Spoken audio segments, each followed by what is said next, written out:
Hey guys, namaste, it's Kala, and this is just a short message saying, hey, hope you're enjoying the weekend, the holiday weekend. We're having here in the US Memorial Weekend. And just a quick update, I am still packing. I haven't really packed up my living room and what was my part of my healing space.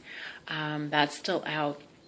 It doesn't look like it's going to be Hobbit House for several reasons. Hobbit House was the really, really tiny place I saw. It's not available for another 2 months, and there's some other issues with it. So I have found another lovely space, and so I just wanted to talk a little bit about staying in trust, because that's what I'm having to do. Right now I am waiting. I have not signed anything. And again, here in the U.S., it's really important that you've signed a lease, that you've signed something. So the owners of the home, where I really feel like I manifested, it has like everything that I want at this point, but it's nearly the end of the month, and basically I need to move in like 4 days, and I have not signed a lease with them because they're out of town. As I said, it's a holiday weekend, and they're just like, yeah, when we come back, we'll sign something. And I'm like, well, can you tell me the day I can really move in? Because, there was some discrepancy. Is it a little later in the month? And I'm like, well, I need to tell people and plan if I'm going to move, right? And she's just like, yeah, when we get back into town, we'll meet. So I'm really having to stay in a place of trust, and I'd love for you to share if you've ever had to do that.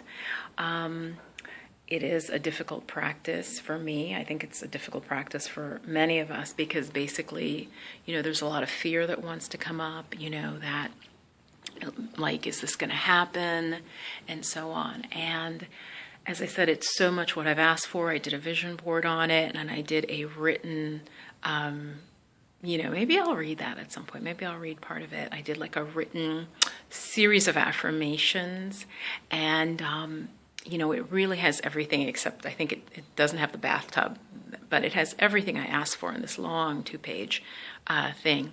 And so, I'm like, okay, this is mine. So the teaching here is I'm saying to myself, what is mine can't be taken from me, right? What is spiritually mine, if it's not for me, then it can go away, and that's fine because it wasn't right for me, okay? So share with me if you've ever dealt with something where you really just had to maybe be in trust that it will work out. And, I've looked at other places, but still going back to this space that I'm waiting on being the best that I've seen.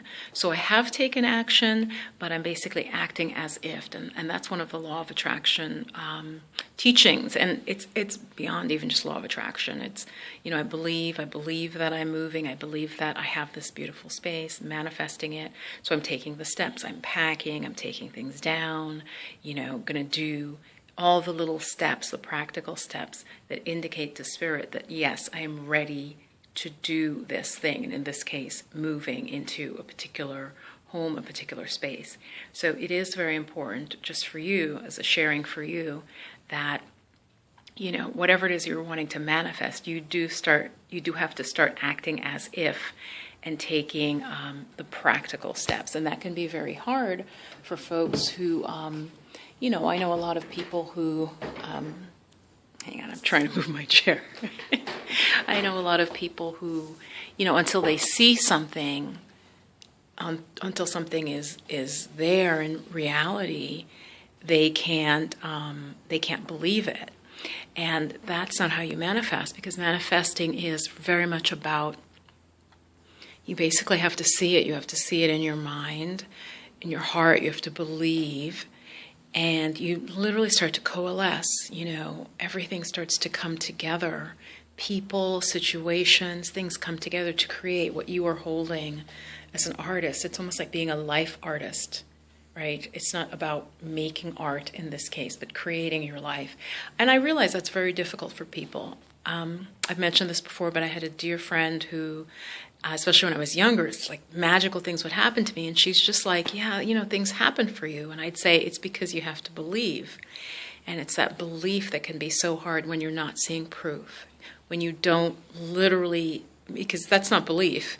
If there's actual evidence, concrete evidence, then it's not belief, it's just fact, versus something that you are creating, that you are manifesting, that it's like a seed you've planted. When you plant a seed and you feel the soil is good, the conditions are right, you have to have faith that it will sprout, right? You've done everything to lead up to it, to nurture this plant coming out of the ground, but there's a period of time where you really don't know, you don't see it. And it's that period where you've planted the desire, right? Planted the seed, and before you see it break through the earth, that's where belief comes in. And faith. So I'm living in that space of belief, possibility, and faith, and it is a little bit scary, but as co-creators, you can see the Percival. As co-creators, that is, what we're called on to do as spiritual beings, evolving. And really, if you want to step into your power, it's not just everything outside you happening to you. It's that co-creation. It's very, very powerful. Anyway, so I will follow up once I have moved and tell you how I manifested and go through a step-by-step with the vision board and with the process. So much love, be well, namaste.